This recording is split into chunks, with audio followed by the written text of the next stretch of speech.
hablar hoy de la radio, de cómo comenzó la radio. Es el día de hoy el tema.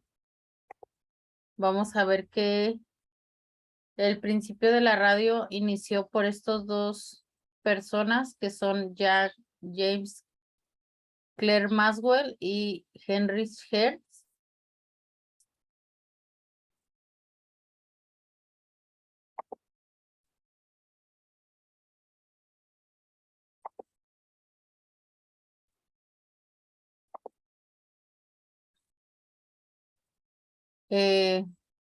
Se confirmó experimentalmente la teoría de Maxwell, radiando y estudiando las ondas electromagnéticas con un oscilador y un resonador. A partir de entonces, se dominaron así en su honor las ondas hertzianas. Hertz, en 1884, descubre que las ondas sonoras se propagan a una velocidad electromagnética similar a la velocidad de la luz. Ondas hertzianas, estas se transmitían aproximadamente 0.067 segundos. Entonces, aunque nosotros no veamos,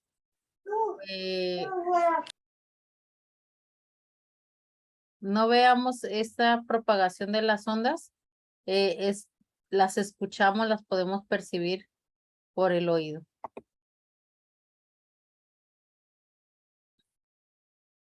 También aquí tenemos los experimentos en un verano de agosto de 1917. En medio de la Primera Guerra Mundial, un pequeño hidroavión alemán tuvo que hacer un aterrizaje de emergencia en las aguas territoriales holandesas en el norte de Holanda durante la Primera Guerra Mundial. Holanda había asumido una posición neutral. Como consecuencia, se hubieron obligados a encarcelar a los soldados de ambos lados. Así que obviamente se dedicó a rescatar y captar el piloto alemán y salvar el avión. En su avión descubrieron algo que sorprendió, un receptor de radio. Entonces vemos que la radio surge a partir de la guerra, para poder tener un mayor alcance, una mayor comunicación. También tenemos estos dos exponentes, que es Branly, que es un francés. En 1890 construyó su primitivo. Es un cuesor que permitía comprobar la presencia de las ondas radiadas, es decir, de detectarlas, y que sería utilizado por los investigadores que entonces querían la comunicación sin hilos y sin cables. También tenemos este otro ruso, que es Popov. Encontró el mejor sistema radial para enviar y captar las ondas, la antena construida con hilo magnético. De este modo nació la primera antena, llamada así para sostener un hilo metálico ideado por Popov. Debía emplearse un soporte de aspecto parecido a los mástiles o antenas de los buques.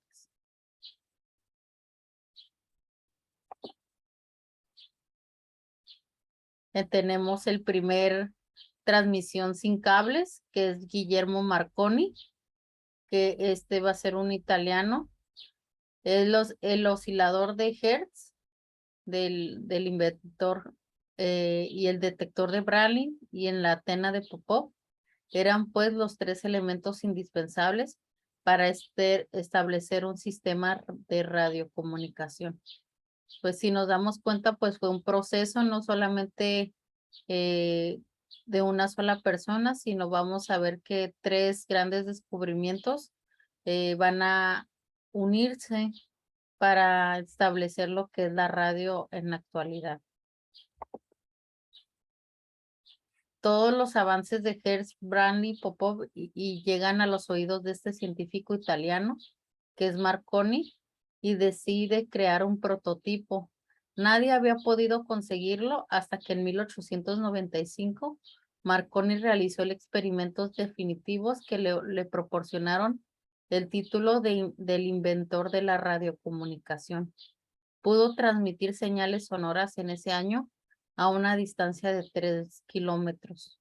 En 1897 consiguió cruzar el Canal de la Mancha con la primera transmisión de Inglaterra a Francia, y en 1901 se consiguió unir Europa con Estados Unidos. Esta fue la primera unión transatlántica. Antes de eso no había podido haber comunicación entre los dos continentes.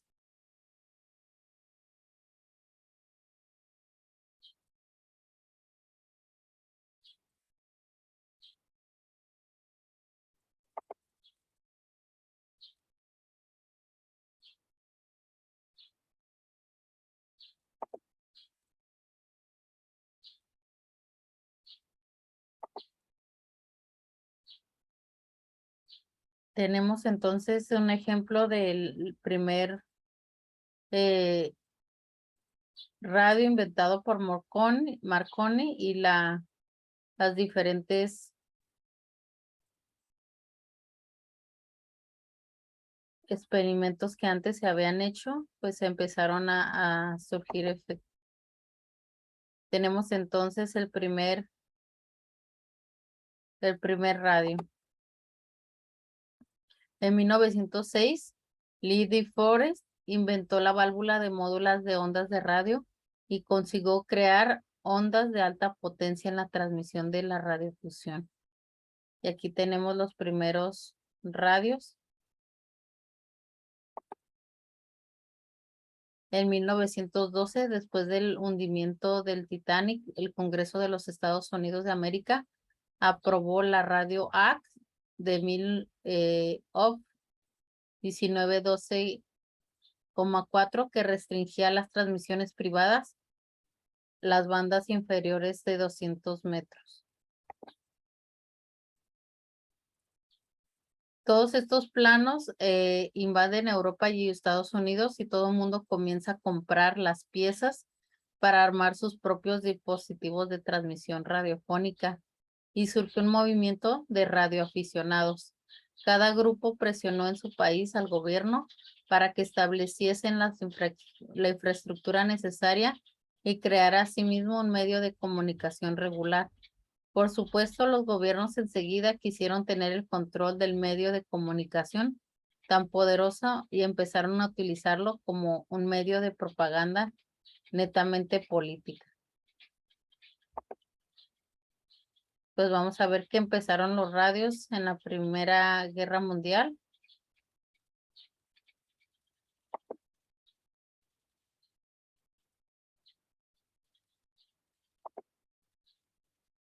Surge lo que es la radiopolítica, que se va a utilizar el radio como medio de expansión de ideas.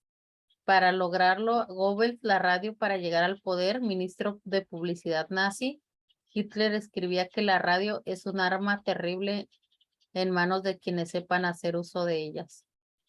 Entonces vemos que la radio empieza a incorporarse a lo que es la esfera política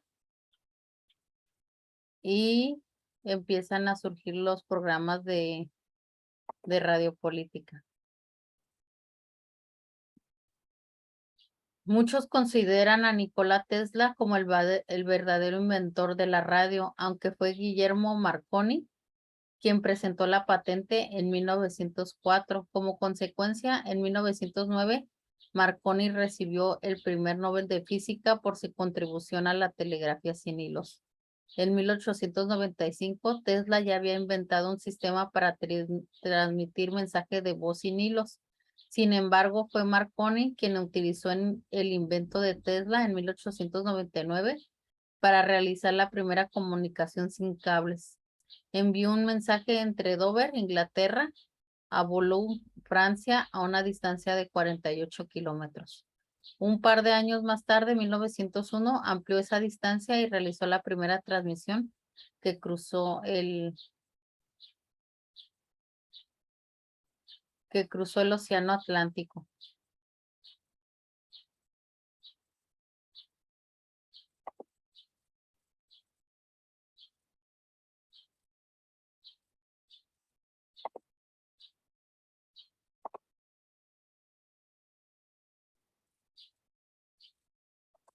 Vamos a ver el programa de radio.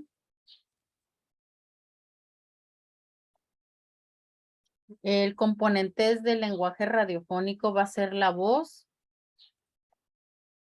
que es lo que dice o cuenta el emisor, la música, que puede ser independiente de la voz o el acompañamiento.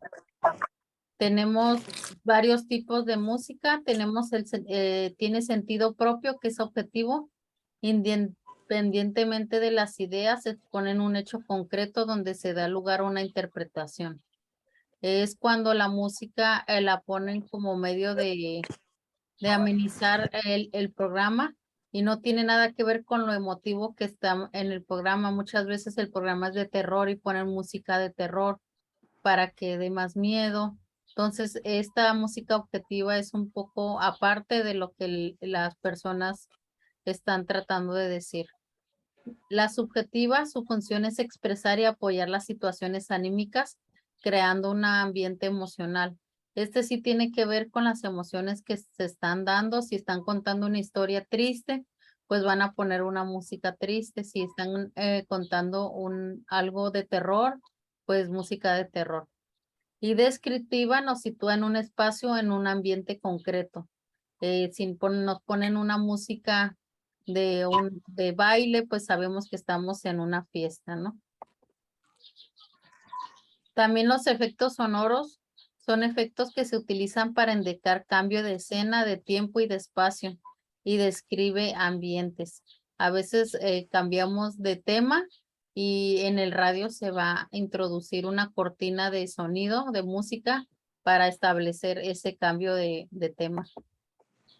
Tenemos los silencios, que refuerzan el significado de sonido y crean expectación ante el desenlace de una acción. A veces creamos silencios para poder introducirnos a un tema nuevo o para poner un poco más de tensión. También tenemos los formatos radiofónicos, tenemos los programas informativos, que van a ser los que nos van a informar de las noticias, programas de variedades, que son varios temas, programas musicales que se dedican a la música, programas deportivos que nos van a hablar de los diferentes deportes, programas culturales que van a hablar del arte, de la música, de la cultura, programas especializados que de algún tema en específico y la radionovela. Tenemos equipos para transmisión de una emisora. Tenemos el equipo técnico. Son los que operan el control técnico del sonido, realizador del programa, montador musical y encargado de efectos de sonido. Ese es el equipo técnico. Tenemos el equipo de locución, que se encuentran en el locutorio, que es el presentador, el locutor, actores y colaboradores. Tenemos los equipos de producción, que se ocupan de la logística, o sea, de cómo se va a dar el programa. Tenemos el productor, el secretario, el telefonista y el recepcionista. Tenemos el equipo de redacción, quienes van a ser los que escriben lo que se va a decir. Guionistas, reporteros, documentalistas, redactores y programadores de música. Es muy importante decir que aunque esto se escribe, se parte de un guión radiofónico, es muy importante no leer cuando se está en un programa de radio, ya que se pierde el interés en los temas. También tenemos el director, que puede pertenecer a cualquiera de estos 4 equipos, normalmente en el equipo como realizador y en el segundo como presentador. Tenemos elementos de un programa. La entrada, que es la presentación del programa con el locutor y la frecuencia. Tenemos la cortinilla de salida después de la despedida al aire. Tenemos la identificación oficial, que se debe de pasar 30 minutos por ley. Contiene nombre oficial, frecuencia de donde se transmite, potencia local o nacional, grupos y siglas. Tenemos una ID corta que pasa continuamente y tiene nombre, frecuencia y avances y eslogan. Tenemos las cuñas, que es el equilibrio entre promociones y contenidos, mantiene el auditorio cautivo, boletines, conciertos, autopromocionales que promocionan un programa y su estación. Tenemos el Jingles, que es el ID musical o vocal. Eso es como la musiquita que se da de la radio, como 4.5, Radio Latina. Esa es la música que identifica la radio. Tenemos los fondos, lo que acompaña durante el programa, prohibido poner fondos con letra para no distraer al radio escucha. Tenemos los efectos de sonido que hacen una intervención más ágil y entretenida. Tenemos las secciones, cada una de las partes diferenciadas en las que sí, sin formar parte de la continuidad, se puede dividir un programa. Tenemos el sketch, que son secuencias dramatizadas que ilustran un determinado punto de interés o simplemente ambientan y enriquecen un programa. Tenemos entrevistas, tertulias, encuestas, conexiones, teléfonos, invitados de estudio. Tenemos el guión radiofónico, que va a ser el que se va a realizar antes para tener una idea de lo que se designa. Tenemos que tener en punto de vista la idea, la audiencia, el público al que se destina, el contenido de qué va a tratar y la forma que enfrentarán los contenidos a la audiencia.